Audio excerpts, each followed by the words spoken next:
The morning sun cast long shadows across the prairie grass as Sarah Miller stood at the edge of Willow Creek Settlement. Her golden hair caught the early light, braided neatly down her back in the way her mother had taught her. The Sarah clutched a woven basket filled with fresh bread, dried meat, and preserves, food that could mean the difference between hunger and sustenance for those who needed it most. Behind her, the settlement buzzed with its usual morning activities. Smoke curled from chimneys, children played in dusty yards, and men prepared for another day of hard work on the frontier. But there was tension in the air, thick as the humidity before a storm. The townspeople spoke in hushed voices about the Comanche band that had made camp several miles to the north. "You can't be serious about this, Sarah," called out Tom Bradley, the blacksmith's son. His voice carried across the settlement square, drawing curious glances from neighbors.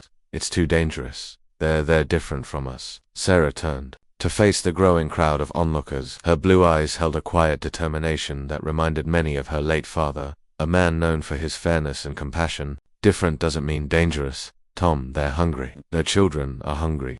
Mama always said that kindness speaks every language." Mrs. Henderson, the shopkeeper's wife, stepped forward with worry etched on her weathered face. "Child, your heart's in the right place, but those people, we don't understand their ways. They don't understand ours. What if they see your kindness as weakness?" The basket grew heavy in Sarah's arms, but her resolve remained firm. She had seen the smoke from the distant camp for 3 days now. Her dreams had been filled with images of children who looked different from her but whose hunger was surely the same. Her mother's teachings echoed in her mind. Judge a person by their actions, not their appearance. "I have to try," Sarah said softly, her voice carrying clearly in the morning stillness. "If we never reach out, how will we ever know who they really are?" Young Timothy Summers, barely 14 and eager to prove his courage, spoke up. "I dare you to do it, Sarah Miller. I dare you to take that food to the Indians and see what happens. But you'll probably turn back before you get halfway there." The word dare hung in the air like a challenge. Sarah felt the eyes of the settlement upon her. Some faces showed concern, others curiosity, and a few displayed the kind of fear that comes from not understanding. She shifted the basket to her other arm and took a deep breath. "This isn't about a dare, Timothy. This is about doing what's right." She looked around at her neighbors, people she had grown up with, people she cared about. "I'm not going because someone dared me. I'm going because it's what Mama would have done. It's what Papa would have wanted." With that, Sarah turned toward the north path. Her worn boots kicked up small clouds of dust as she walked past the last cabin, past the fence posts that marked the boundary of their safe, familiar world. The prairie stretched before her like an endless sea of golden grass, broken only by the occasional cluster of wildflowers or the dark line of a creek in the distance. The walk was longer than she had expected. The sun climbed higher, warming her shoulders and making the basket's handles dig into her palms. She thought about her parents, both taken by fever the previous winter, and how they had always taught her that courage wasn't the absence of fear, it was doing the right thing, despite the fear. As she crested a small hill, Sarah could see the Comanche camp in the distance. Smoke rose from several fires, and she could make out the shapes of people moving about their daily tasks.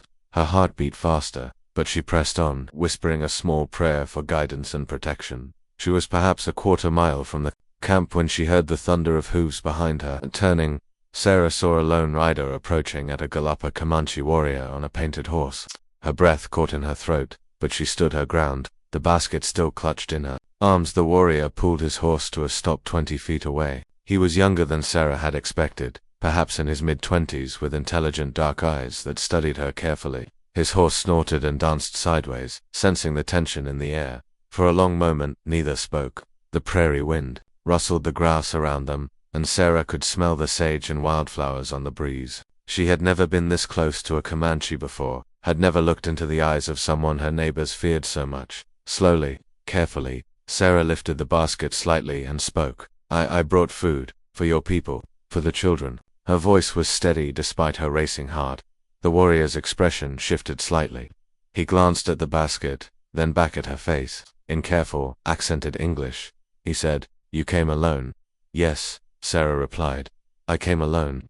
He studied her for another moment, then dismounted from his horse with fluid grace. "I am running bare. Why do you bring food to people your settlement fears?" Sarah considered the question. "Because fear makes us forget that we're all just people trying to live, trying to care for our families. Because hungry children are hungry, Children, no matter what they look like or what language they speak. Something shifted in Running Bear's expression, a subtle softening around his eyes. Your words are wise for one so young, but dangerous, too.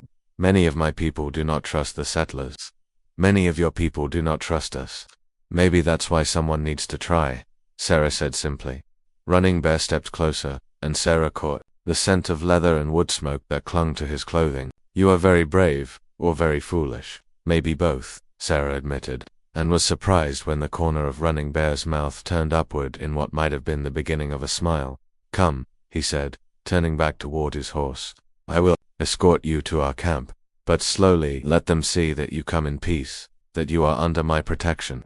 As they walked toward the camp, Running Bear leading his horse, Sarah carrying her basket, they began to talk. He told her about his people, about the children who had been sick, about the difficulties of finding enough food as the buffalo herds moved further west. She told him about her settlement, about her parents, about her belief that understanding could replace fear if people would just try. When they reached the camp, Sarah saw faces peer out from teepees and from around cookfires. Children, their curiosity overcoming caution, began to creep closer. An elderly woman approached, her weathered hands extended toward the basket. She brings food, Running Bear explained in his own language, then turned to Sarah. This is my grandmother, Gentle Moon. She says to thank you for your kind heart. As Sarah handed over the basket, she felt tears prick her eyes.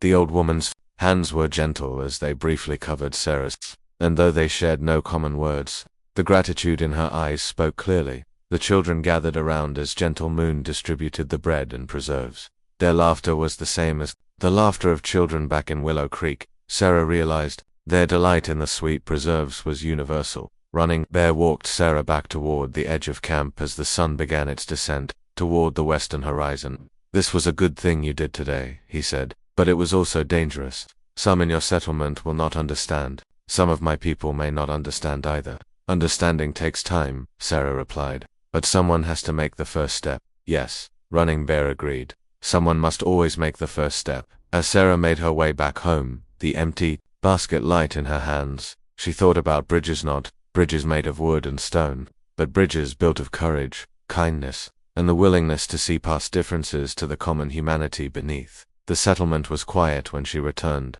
the evening meal preparations filling the air with familiar scents. As she walked past her neighbors' homes, she saw curtains twitch and faces appear in windows. Tomorrow there would be questions, perhaps criticism, maybe even anger. But tonight, somewhere to the north, Comanche children were falling asleep with full bellies, and sometimes, Sarah thought as she opened the door to her small cabin, that was enough. Sometimes one small act of courage was enough to begin building a bridge between two worlds. The first step had been taken.